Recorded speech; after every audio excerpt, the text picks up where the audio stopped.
Well, hello. How are all of you today? Dave here from Informed American, getting you all informed on the goings on of over the weekend and the news of the day. One of those is we've got football coming on September 10th. I'm sure many of you, like most Americans, are fans of the NFL. I certainly am.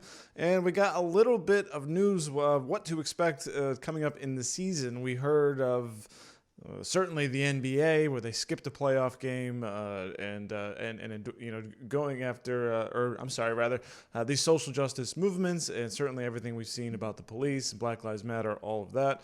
And so there is some news about what you might expect of the NFL season. We've got Peter King writing for ProFootballTalk.com, says watching on TV, what to expect. The game will look different. Says here, end zones.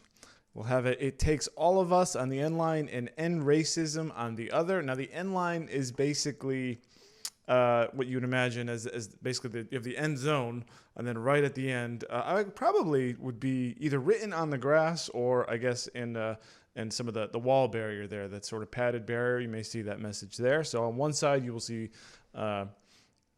it takes all of us and end racism. And then continuing here, coaches and game officials will be able to wear patches on their cap with the name of a black victim or one of four messages. It takes all of us, which we've seen already there, will be on the end line, end racism, Black Lives Matter, and stop hate. Each week, the NFL will select one victim's name and tell the story of that person in and around the games. Let's just... let's hold on that for a second. So we're going to get an ongoing, if I'm reading this right, during the broadcast, we're going to get an ongoing story and updates throughout the NFL broadcast of a victim, a black victim. I guess that's how that reads here from Peter King. So they're going to say, hey, here's a story of, I don't know, let's just use George Floyd. Right? So we'll get, in the beginning of the broadcast, we'll get a story about George Floyd. And then, as we come back from commercial break on third down and two, before we do that, let's tell you more about George Floyd. I guess so they're going to keep going a few times throughout the broadcast. So we'll be hearing about this. And then continuing on here, we've got, as for the helmets, players can choose either a black name or one of the four preferred phrases offered: stop hate, it takes all of us, end racism, Black Lives Matter. So the same thing that the coaches and game officials can wear are what players can wear if they don't want to have a specific name. So then King continues here, far and away, expect to see Breonna Taylor as the most common victim's name on the back of helmets. And then so we got the Senior VP of Corporate Communications, Tracy Blunt, saying, so we're at home during the pandemic. We saw 8 minutes, 46 seconds of George Floyd dying on TV. We saw Ahmaud Arbery killed on TV. So many of the other black deaths involving police. Philando Castile, Freddie Gray, Alton Sterling, Walter Scott. We saw, but we think, oh, that's terrible. But we've got another meeting, and we got to get on to live our busy lives. This year, we haven't had that option. The pandemic stopped us and made everyone focus on what's going on in our country. The NFL is America's most watched sport. We've got 77% of our players who are African American. We provide an opportunity for people to get away, but at the same time, here I am scrolling around. This is a human issue, and we think it's very hard not to support what we're doing. This is really clunky here. So what we're saying is, guys, it used to be that these problems would come, the social issues would come, and then we would move on with our lives. And it might be, you might think that you can go and watch, your favorite NFL team and you can escape. But no, guys, we're not going to let you escape. You see, we've got you. We know you want to watch. We know you want to watch your home team or whoever it is. We know you're going to tune in to your NFL team. So while we've got you here, while we've got you hooked, we're not going to give you this chance to escape. And that's actually something that I spoke with Rodney about on the he had a really great take here on our episode, on our Friday episode. I'm just going to hit that really quick so you can hear what he said. I will tell you, it's another step in the politicization of all of these different things. Yeah, there's no escape. Whereas it used to be that was the escape, right? Yeah. We wanted that as the diversion from life. We wanted to watch the football game. We wanted to watch the whatever, and we chose to do it. And it was very unusual to interrupt it for something political, because that wasn't the point. I don't tune into a basketball game to get your political view, whether I agree with it or not. That's not the point. It's just not the place for it. And so in my world, it's a lot like actors and actresses talking about, anything. They pretend on the screen. And so then to come back and say, well, I want to tell you my views. It's like, well, wait a second. Now I have to go through a whole level of vetting to understand if you have views, if you've researched it, if you're thought out. So there we go. I mean, that's the case. There is no escape. They will. There's nowhere where you can go to have some entertainment, some non-politicized entertainment, to get away from the world. And here we got this spokesman saying, 2020 was really bad. We've got the pandemic. We're all in our homes. So it's almost like saying you're now our captive audience here. So you can't get away. We're gonna not only are we gonna have slogans, logos, that sort of a thing. Now we're going to tell a story of a black victim. And the question is, does this bother you guys? Do you feel that it's overly political? Will it stop you from watching? Now, for my part, by the way, just to show you what some of these helmets might look like here. So these are not like. It's just a name on the back. It's not like overt. It's not too crazy. There's nothing there that's really like they're not. It's not like they're painting BLM on the field or anything like that. It seems it's going to be there, present, always present, but not necessarily in your face. I think the most in your face thing might be whatever they're planning to tell the story. Now you might say. Well, first I want to ask you, do you feel like the sports are becoming too political? Do you feel like you don't have an escape? Love to know what you think, and will it stop you from watching? Now, as I mentioned, the NFL is kicking off on September 10th. Just a quick look here at the schedule here on September 10th, a Thursday night game between the Texans and the Chiefs. And then we've got the first of Sunday at 1 o'clock. We've got the Eagles versus Washington football team. How pathetic is this? You guys couldn't even come up with a name. So there we go. And that's the schedule there. And then ending on week one, ending on Monday night on the 14th. And the question is, will you all be there? Will you all be watching? Have you changed your mind about this? Are you deciding that you don't want to watch something that's overtly political because it no longer serves a function, which is supposed to be an escape? It's not like, by the way, it's not like we don't see messages about Black Lives Matter anywhere. It's not like, by no means is this hidden. In fact, this is instead of it saying, well, we need to raise awareness or something like that. No, in fact, we're going to stamp out the last place for you to hide away from this if you want to take a break. And so you will have no break. You will come back. We got an earlier comment here from John Ross asking, what do you think about sports? And he's got one here. So baseball, football, the NBA, soccer, NASCAR died of self-inflicted wounds in 2020. Will this stop any of you from watching? Now, to give my take, no, I don't think it's going to stop me from watching. Unless it becomes more overt or something like that. But I would say, I guess this is the world we live in now, where everything is overtly political.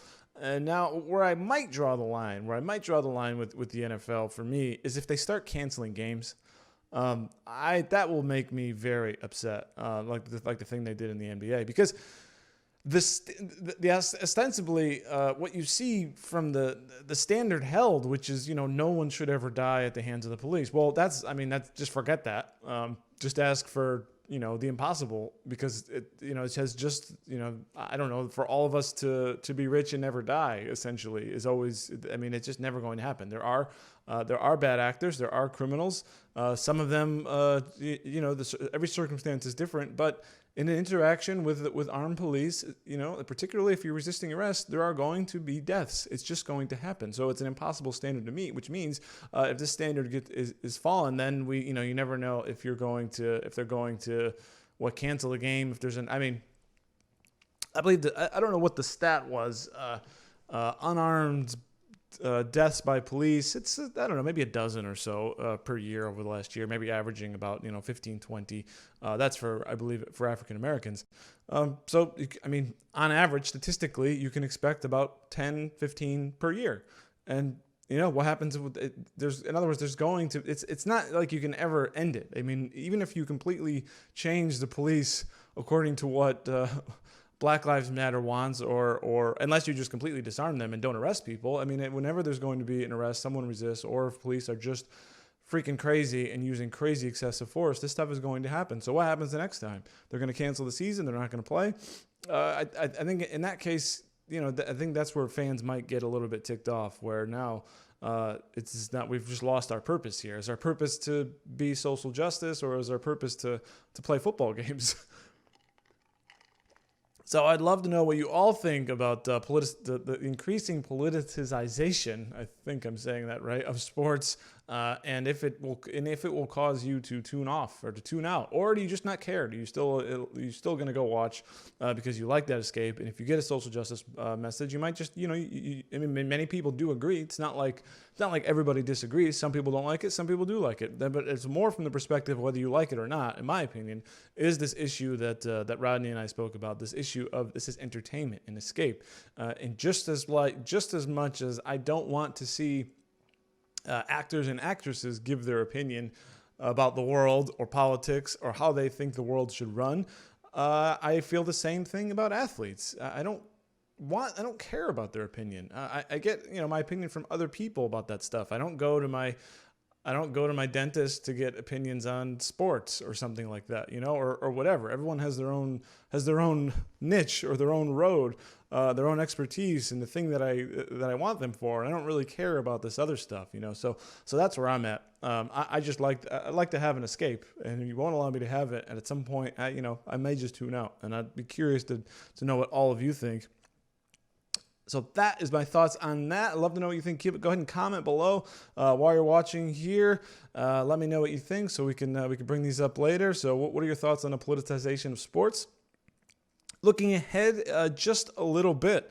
We got actually over the weekend, we got a story from InformedAmerican.com. I want to hit a couple of things here. From burning to bullets, conservative protester shot dead in Portland. The story comes from InformedAmerican.com. If you haven't already seen it, it says Portland's been an activist town for decades, but it's not as one-sided as it might seem. Counter-protesters often show up to offset progressive protesters, which leads to turf battles when two sides are met in the street. On Saturday night, the battle became deadly as someone drove near a rally supporting President Trump. They were having it was like basically like a truck parade or something like that. They were going through Portland, and one of those Trump supporters ended up shot dead. This is a political rally and is caravanning throughout downtown Portland. There have been some instances of violence between demonstrators and counter-demonstrators. Officers have intervened. Some cases making arrests, but not really. But the man who was shot, he was wearing a thin blue line and infidel patches, so he's a supporter of the police, as well as Patriot Prayer. I don't know too much about Patriot Prayer. I don't know what that organization is all about. And actually, there is a video, and I'm not going to play it. Not going to play it today, unlike the Rittenhouse one. This one, it's also not clear, but also really disturbing. He was just shot in the head, I think. But it's not clear, but it seems like someone says before the victim was shot and killed, they said something like, "Hey, we got a Trump supporter here," and then you hear bang. And as he's shooting, it looks like the victim was turning to shoot some sort of either pepper spray or bear spray or mace or something at him, because there was this cloud. So it was going, one guy he basically brought pepper spray to a gunfight, unfortunately for him. And now a President Trump supporter dead. Rodney continues here. He says, "You think the mayor would want to rein this in, but he appears too busy penning mean missives to the president." Yeah, he wrote a letter to the president, basically blaming him for all the violence that's going on in the city. And this is just too stupid to even to argue with. The mayor is 100% responsible. He refused help, outside help. He has his police stand down. There's violence for 90 days. He allowed an autonomous zone to operate for like a month or something like that. Won't call in the National Guard, or if he doesn't do much. Trump sent in some federal officers to protect the courthouse. Didn't want him there. And, it's your own fault, Ted Wheeler. And it's interesting here, Rodney closes. At this point, it's possible that everyday citizens of Portland and the BLM protesters want the same thing, for the city officials to leave office. Yeah, they want the same thing, but for different reasons. Those on the right want Wheeler gone because he's completely incompetent, or is behind the violence tacitly, and only called for an end to it recently because he says if you riot, you're going to help Donald Trump get elected. This is basically his only motivation. It might help Trump, so please don't burn down my city. Otherwise, you're fine. So long as it helps Biden, I didn't care.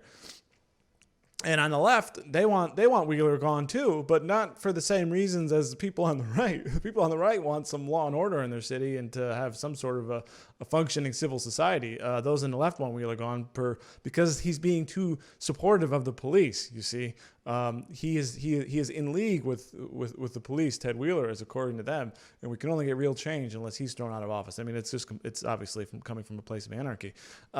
But we saw that shift in tone from Ted Wheeler recently over the last couple of days, blaming Trump, and this seems to be the change in tactics that the Democrats have taken over the last couple of days, because they've seen, as we heard from, we talked about Ted Wheeler just a second ago. I mentioned on a previous show, Don Lemon, CNN anchor, basically said the same thing, which is please don't do violence in the streets anymore because it's the polls are showing that people don't like it, and they're moving more, or shifting more towards Trump. So somebody sent out the memo to the media and elected officials and those running for office, because now we're seeing the same thing coming from Joe Biden. So the last thing I'm going to hit here today: Biden to blame Trump for violence in Pittsburgh speech. So he's going to Pittsburgh to basically lay out why it's President Trump's fault that we're seeing anarchy in the streets.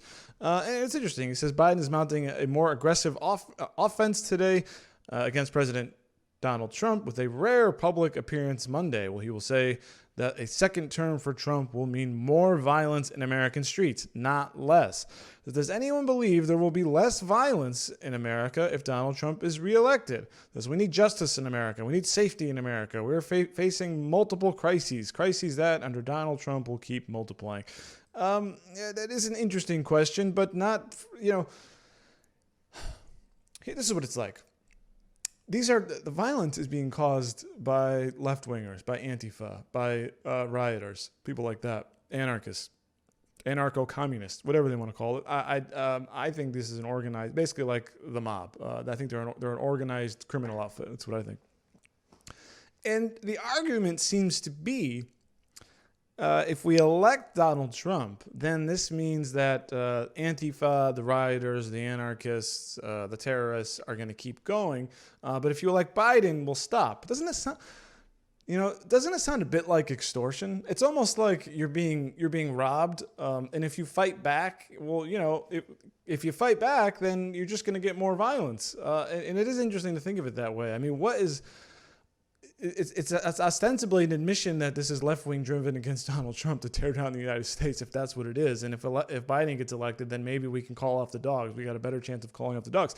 But if the dogs are, the dogs need to be put down, basically, regardless. So the idea that, well, if we, we'll just get rid of the thing that's making them mad, this is extortion to me. This is absolutely extortion. I think it's a terrible argument that he's going to make. I don't know how you blame the president for the violence being done, and none of this is happening in Republican states where they would call in the National Guard. They're being done in places where they basically refuse to do anything about it, or just tacitly have a few cops come in here and there.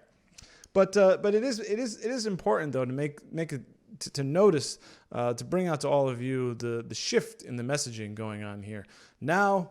As I spoke of with Rodney a couple days ago, the Democrat National Convention, they never mentioned the riots, never mentioned it, didn't condemn it, didn't say anything about it. It was like it wasn't even happening because the messaging from up until just a day or two ago was these are peaceful protests, the violence isn't happening.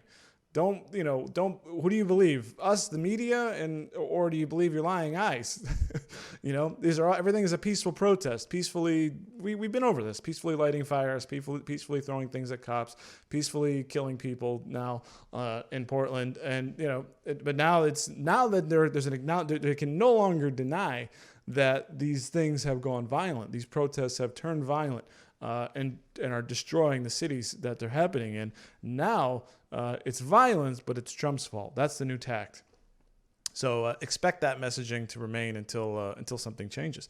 As here we are at the end. Here we are at the end of August, getting into the home stretch of the presidential race. That is what's going on today. I hope you all enjoyed this video. If you're watching on Facebook, I'd love if you would hit the like button and share this to someone who you think would benefit from getting informed. If you're watching this on YouTube, please also hit the like button and subscribe so you can get more content like this.